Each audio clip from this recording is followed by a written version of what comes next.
Good morning! Nandito ang biyahedor sa loob ng airport sa Iloilo, dito sa bayan ng Santa Barbara, Iloilo. Ito ang magandang airport ng Iloilo, mga kabiyahedor. Nandito nakalagay sa Santa Barbara, no? Bayan ng Santa Barbara, province of Iloilo.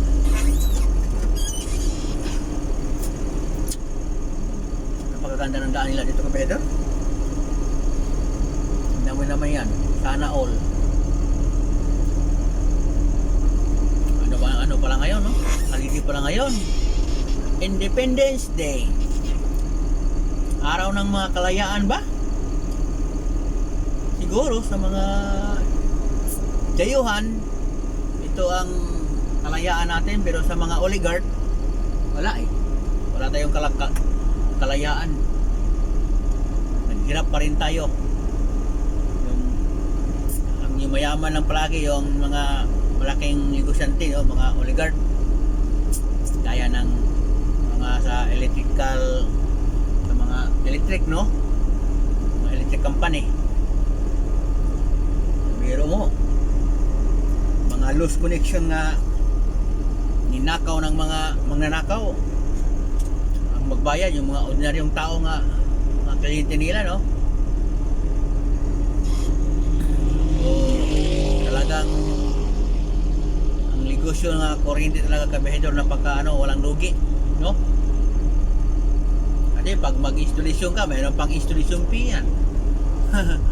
Grabe, no? Tubig at saka talaga kuryente ang talaga ang negosyo talaga nga, talagang walang kalugi-lugi.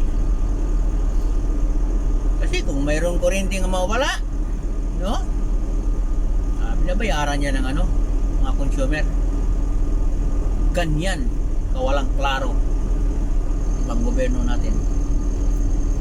Dapat sana binabayaran natin yung lang natin, yung nagamit lang natin, no, sa kuryente.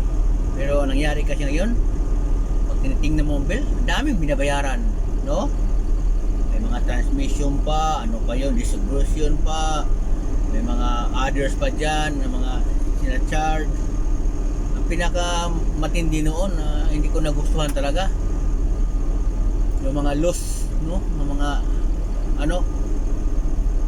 mga kuryente nga. Halimbawa, kung mayroong magnanakaw, nagja-jumper, binabayaran niya ng mga consumer eh. Diba? Yung mga kuryente nga ginagamit sa kalsada, mga consumer nagbabayad niyan. Talagang napakaganda ng buhay nila, mga negosyante. Walang kaproblema. Masasabi ko, sana all. Ganyan ang negosyo, diba? Yan kasi ang patakaran na hindi ko maintindihan. Ay, trabaho muna tayo, saka na mag-iyaw-iyaw.